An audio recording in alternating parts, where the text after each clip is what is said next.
नमस्ते, सत श्री अकाल, आदाब। टीएस मदान आपका दोस्त, आपका हम सफ़र। आप रेस्टोरेंट में खाना खाने जाते हैं, आप बाहर ईटरीज पे कुछ खाने जाते हैं और आपकी इंफॉर्मेशन के लिए कि जीएसटी में लाइकली वो खाना अब आपको थोड़ा सा सस्ता मिलेगा। वो कैसे? पहले बहुत कॉम्प्लिकेशंस थी।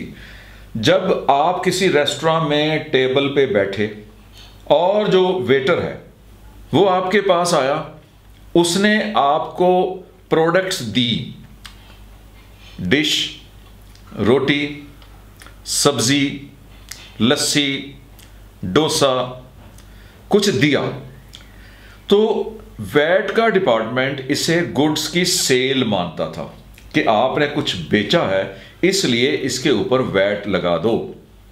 लेकिन सर्विस टैक्स डिपार्टमेंट कहता था कि आपने सर्विस भी तो दी है, आपने सर्व भी तो किया है, उसको खाने के लिए उसकी टेबल पर पहुंचाया तो है, ये तो सर्विस है और सर्विस के ऊपर सर्विस टैक्स लगता है।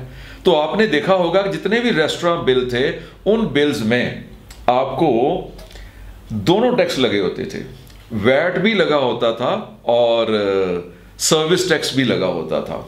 लेकिन आगे से एक ही टैक्स लगेगा, जीएसटी, जो दोनों को मिला के जितना बनता था उससे कम होगा।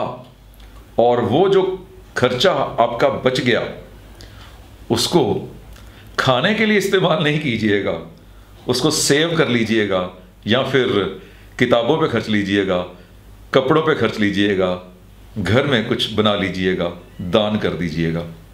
अगर खाने में ही खर्च दिया वो बचा हुआ पैसा तो आपकी सेहत से खिलवाड़ होगा।